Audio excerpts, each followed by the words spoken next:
Eccolo, è stato acceso il 59esimo Panevin di Arcade. Qualcuno vorrebbe che questa tradizione fosse spenta, ma noi, grazie, siete voi la dimostrazione che questa è una tradizione non solo per gli arcadesi, ma per i trevigiani interi e anche per il Veneto. Che anno vi augurate? Bellissimo, Perché state assieme? pieno di emozioni. E anche Allora, vi date un bacio? dell'onorevole Boff, sindaco di Tarzo. Come stanno andando le famiglie? Si va sera, Quindi? che carriera. Quindi va bene, insomma. Ok. Cosa vi aspettate per questo 2026? Beh, prosperità ovviamente. Beh, mi sembra che il Panevin dica così. Dice di sì, quindi. Ma nella prosperità cosa si aspetta personalmente? Skate? Nella prosperità io intendo sicuramente la salute. Quindi no skate. Beh, quelli vanno sempre bene, ovviamente, ma prima di tutto la salute. Quante volte a mattina e quante volte a sera?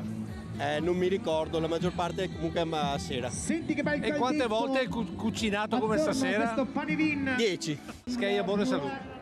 Allora, la salute in primis, i soldi all'ultimo, l'amore ben venga, se arriva presto, sì. Quindi, voglio dire, 2026 a caccia d'amore? Sempre. Skate? Ah, skate! E io pensavo all'amore. No, io mi sono già sposata, quindi a posto, ho trovato l'amore. Fa che spero in bene, dai.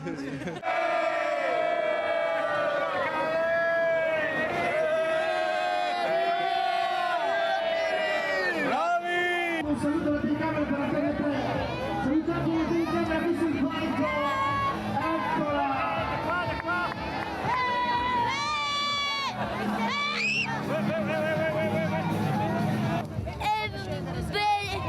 Bellissimo!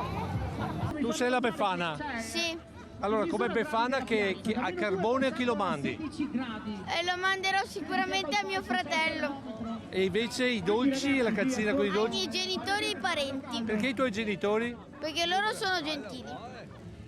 Ma fai le riprese? Fai le riprese? E E il Panevin tu lo conosci? Cosa vuol dire quando ci sono le famiglie? Le famiglie, le hai viste quelle famiglie? sì, E secondo te come sarà quest'anno? sarà molto bello ed è molto caldo. E tu che cosa vuoi per questo 2026? Vorrei tanta pace e stare in famiglia.